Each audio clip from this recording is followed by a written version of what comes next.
What's going on, guys? Today is February 17th, 2012, and yesterday Apple announced OS X Mountain Lion. This is, the next big version of OS X, and this is going to include some features that are basically, they're sort of based around iOS. And actually, you know what? They're completely based around iOS. And in this video is going to be sort of, my thoughts as to why that's not a bad thing. And so, a few other miscellaneous things at the end. I do have a little paper here. As you can see, it's not too full. I mean, there's not really too much I can say at this point. It was just announced yesterday. So this is just going to be sort of like, what's new, and then my thoughts on it. So let's just go ahead and get started. First off, one of the big features is AirPlay mirroring. Now, this is really only useful if you have an Apple TV. Now keep in mind that all these rumors going around with the new iTV, maybe it's called iTV, maybe it's called Apple TV, but I think that'd be sort of confusing. Apple TV, in my opinion, is like the small box, and an iTV would be a full-fledged TV if that majestic, mythical thing is actually real. So basically, this will let you stream stuff from your Mac, from, in my case, a Hackintosh here, to your Apple TV, right to your TV from your computer. Very cool. It's sort of a puzzle why we couldn't have done this before, but it's never too late, right? So basically now, the biggest features Apple announced are all like straight from iOS, and like I said, I'm going to sort of talk about why this isn't a bad thing. But the main ones here, we have Notification Center, which is sort of a Growl replacement. When a notification happens, you see it, but it has an Apple feel to it, and it's not like a third-party plugin called Growl anymore. But it also has, if you do, I believe it's like a two-finger gesture to the right, or from the right to the left, it actually folds out part of your screen, and you can see all your notifications, such as software updates, calendar events, stuff like that. So it's very useful to have. There's no longer a need for Evernote or like a third-party application like that to keep things in line, because Notification Center will really do that for you, and it's out of the box, no installation necessary. Moving on, Notes. Nothing too great here. I mean, I'm not even sure why they included this in the video. It's just a Notes app. I mean, it's not really revolutionary that you can drag pictures into an application, but it's a nicer looking app. I guess the UI has been definitely enhanced to fit the iOS version, which is also nice. Messages. Now, I'm actually using this right now. As you can see, it's actually right over here. Still getting used to the whole flip thing, but right over here you can see the buddy list. That's not iChat, that's now Messages, which is very, very cool because it keeps in sync. I have it right here with my iPhone, so as soon as I send a message to someone, as long as that will show up here, like what I sent. It's not only what I receive, it's what I send. Keeps in sync between both the Mac and my iPhone, which is very cool, very welcome addition. I absolutely love it. Moving on, Game Center. I never use Game Center, unless I'm playing with close friends. I don't just go online and play with people I don't know. I just keep it local with people I know, and I don't do that very often. So Game Center, not a huge deal for me.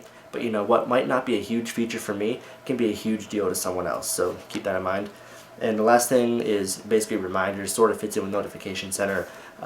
Just right from iOS. I sort of think of them as the same because a reminder will show up in Notification Center. So just little things like that to help you remind stuff. Really, I always just did that with iCal, so this might be like an easier way to manage it. And of course, with iCloud, all this stuff will sync right to your iPhone, your iPad, and all your other Macs. So as long as we're talking about the iOSification of macOS X, I'm going to talk about why that's not a bad thing and why I think Windows 8 is doing it all wrong. What Apple's doing is they're taking a very successful platform, and there's actually some in Twitter somewhere. There's something I was reading that Apple has sold more iPhones like this past quarter as they've sold Macs in like 28 years. And that's sort of ridiculous, and people wonder why. They want to unify the great features from iOS into Mac so they can get all these people, these millions and billions of people that actually have iPhones or iPads, and they can expose them to the Mac, and then they could just not have any learning curve when coming to the Mac. And the way Apple is bringing all those features over is they're supplementing Mac OS X. I mean, they're not replacing anything of Mac OS X. For example, I'll go into Launchpad here. I could use OS X and never see Launchpad, but if I do want it, it's as simple as doing that.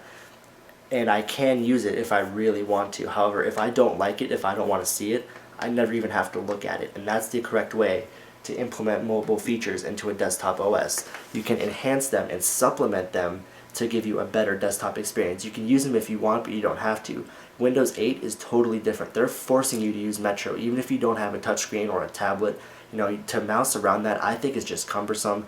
They're basically taking their tablet OS, Windows Phone and stuff, which has been far more successful lately than Windows has. So they're taking that and they're pretty much sort of, now they're not taking like Windows Phone, but the tablet experience, that's what they're sort of completely replacing their desktop experience with. Apple is supplementing feature by feature, whereas Microsoft is just completely taking that OS and throwing it on desktop.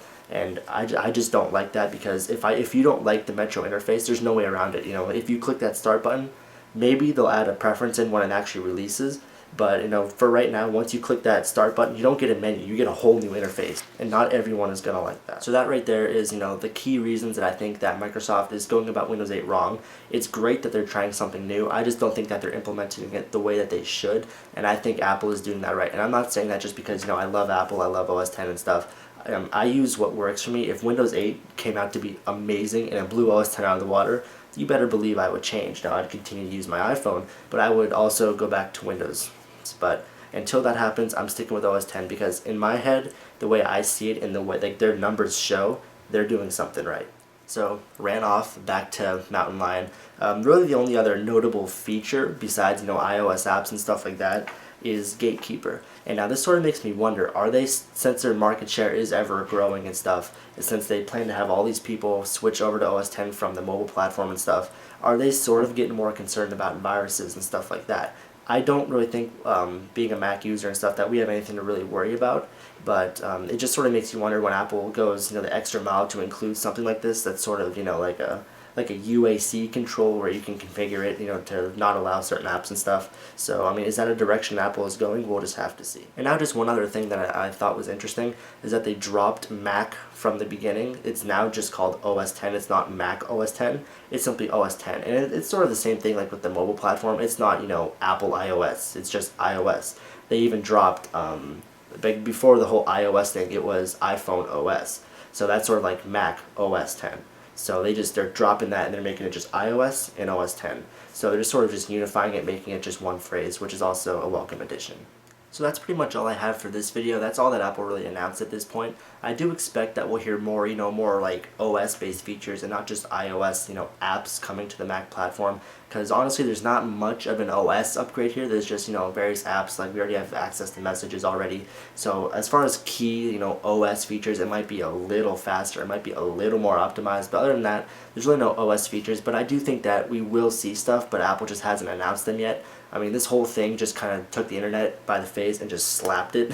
No one saw this coming at all. So Apple is pretty good at keeping secrets, so I think they will unveil more as time goes on, as we inch closer and closer to summer. So before I ramble on anymore, that's all I have on my list. Check me out on Twitter. I'm at CPUKid. Let me know what you think. Post a comment below, tell me what you think. Also, be sure to hit that like button. It helps me out. And when you hit that like button, you'll get that little slide down to share it. Go ahead and share this across Twitter, Facebook, wherever have you. It helps me a lot more than you guys would think. So before I ramble anymore, thanks for watching.